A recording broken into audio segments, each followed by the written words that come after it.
Good afternoon. Well, it's beautiful this late Monday, early evening.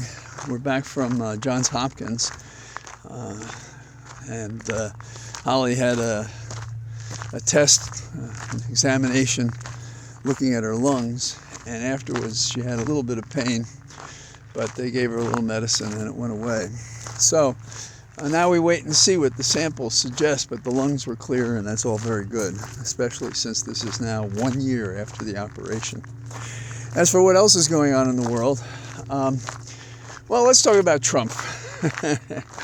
Trump, and we know about his inciting people to violence at a time when America seems especially fragile when it comes to the discipline of not resorting to violence, that among the people there's a weakness. There's a need to go to violence rather than, well, all the other alternatives. And we'll talk about one such incident in Tennessee in a minute. But Trump himself has not helped the American dialogue. And it's interesting that the judge in the case, the civil case he's involved in which there's the allegation of abusing a woman, the court has said that he's going to have an anonymous jury so that they cannot be threatened or coerced or put in danger or have to face insecurity because of what could go on at a trial. Now, years ago, there was a case involving Ray Donovan and a mobster named Maselli, and they were tried in the Bronx. And I was hired, I came on as an assistant district attorney to get some of the federal grand jury materials for the state prosecution. Donovan ran a Schiavone construction company, and Maselli was considered organized crime.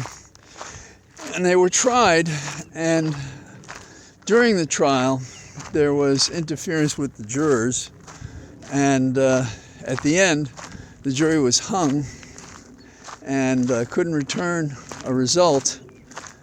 And the district attorney, Marola, who had hired me to do this, he decided not to go forward. I think he was concerned about the threats. So threats can make a big difference, and that's why perhaps a judge is going to anonymize the jury so they're not known to the public. And I think that could happen in the case that we're looking at for Trump in Lower Manhattan with the New York DA Bragg. And so people say, well, what happened today? I think something significant did happen. That is, the grand jury summoned Dave Pecker to testify, and he was the publisher of the National Enquirer, and he was involved with Stormy Daniels, and he had told Trump he'd keep his eye out to look for things that could cause him trouble. And it was in the fall of the election of 2016, there were this series of conversations. And what he had done was offered to pay her a certain sum for her story, but it was what's called a catch and kill. In other words, I have paid for the story, I now own it, and I'm not running it. Catch and kill. Stormy was not excited about this proposal, and her lawyer started a dust-up, and Pecker took a step back, and Cohen talked to Daniel's lawyer, and that's where they agreed that a sum of funds would be paid so that she would sign a non-disclosure agreement. And then the rest of that is how was Michael Cohen reimbursed for advancing the funds for $130,000 to stem the tide in the final hours before the 2016 election. So that's basically that story. Now, the story is not new, and there are more details than I've gone over. So what's the significance of it? The significance is, while Trump is saying that they're not going to go forward with the case anymore, why would you put a critical witness before the grand jury if that was true? Now, it appears that there was no indictment returned today, and if the grand jury does not sit specially on any other day, the next day that they could consider the indictment would be Wednesday. But here's the other thing. it's also possible that they signed off on an indictment today. That is, they call it a true bill. A majority of the members of the grand jury, 23 people, vote for an indictment. And if I'm saying that, why don't we know about it? Because frequently a prosecutor seals the indictment until the person who is the defendant in the case is indicted, is arrested, because they don't want him to flee. Is Trump a flight risk? Well, he certainly has the funds. He's been way out there in terms of extremely suggesting violence and other things should occur. And so I would say he is a flight risk, and and the test is not just a flight risk, but is he a danger to himself and to the community? And if he's going to go around talking this way about violence and what Americans are going to do, well, that's something that you'd look at when you were trying to set bail conditions on somebody named in what appears to be 1 or 2 misdemeanors and at least 1 felony, which has an exposure at the maximum maybe of 6 years. But the way I see it, it's like sometimes in a fight, a person who's never either been knocked out or never been scratched, and we've seen popular movies that play upon this, that breaks down a person who at that point, Trump in our case, couldn't believe anything was going to happen to him. So we have that. It is also hugely aggravating, disappointing, and I think a failure of public office that neither Biden nor our so-called Attorney General, our chief law enforcement officer in America, says nada about what Trump is doing. So, interesting. Now, the other thing I think is that we have another instance of 3 children and 3 adults killed by a 28-year-old former student at this private Christian school, which is adjacent to a church.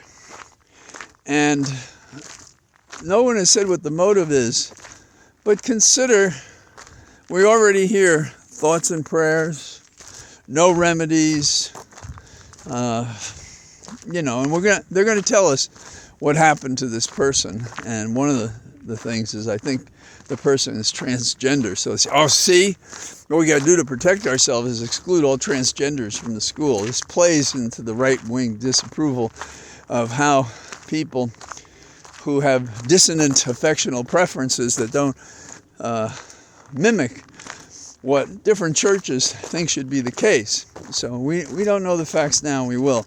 But the one fact that remains constant is America has normalized violence in a way no other civilized nation has. And we just wring our hands and move on, And what do they talk about now? Well, there's a third thing that they've added. Thoughts and prayers, plus, our people were there on the scene to help and defend them. Yeah, after the killings had happened, and then they're there to kill the shooter. And that's what they did, apparently. So, did they save us from any other deaths? I don't know. But that's a new measure of the success of our fight against people using drugs and guns and violence in this fashion, that our police were there on time. And that's in part because we had the police mess up another circumstance. I've been looking at this issue since Columbine, when I was on the Hill, and I was special counsel to the House Judiciary Committee, and I work with Zoe Lofgren on this issue. And I was aghast that we had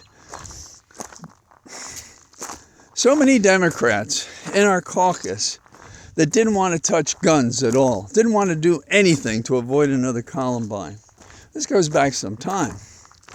And then we had a Democrat from Michigan who's thought very highly of, Dingell, who was actually supporting the NRA in resisting any gun legislation, safety gun legislation that would be proposed.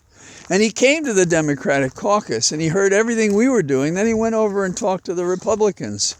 And as a result, he compromised the safety measures we could have had. And I was once asked on a panel what I thought about it. And I ripped into Dingle, who is so regarded by others, and rightfully so, for other things he did, but wouldn't accept the fact that what had he done about guns? How could he be so brutal?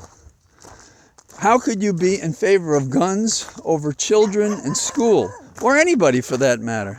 I think two of the people who were adults who died were 61 years of age. Okay, so they're getting long in the tooth with probably a wife. They have grown-up children. They may have grandchildren. They're in a time of life which is a little bit like our evening light. There's a glow, you know. I always think of Tuscany, although we have that color glow here. Today I saw this glow coming over the Potomac River only minutes ago. And out where I am, there's a beautiful glow over the local Short Hill Mountains. And they're really short hills, but you know, you take a little license and they are beautiful. So we need more than light. We need action, and the light should lead us to the action. But we have people, terrible people, who just don't do what's necessary. And sad to say, it's more than one thing. You know, it's Trump, it's violence, it's children, it's respect for human nature, it's abuse of women, it's two different rules for how you deal with your taxes when you pay more than a gazillionaire does. You know, there are all these issues, all these things wrong with America, which are intended to be addressed in the law and in regulation and perhaps constitutional amendments. And when these issues span across America, they should be federal legislation. Like, what do we do about abortion? We can't have different states with different propositions when we allow and embrace transport across America as a right. So here I am, late Monday. I'm hopeful that when we get the returns on Holly's test today, they'll come back favorable. But the visual of her lungs was excellent. And but that's not to say these, you know, the microscopic challenges that happen of infection and rejection. We'll see those tests. So keep us in your thoughts. As for the other things, call these people, or send them an email, or send them a postcard saying, "Get off your ass and do something." So I say goodbye to you near certain kinds of fenced-in areas where people have horses and things, because I wanted to make sure I had light. I can walk in the dark, and probably will, but I wanted to be able to say good evening to you, and I hope to get back with you again tomorrow. All the best. Bye-bye.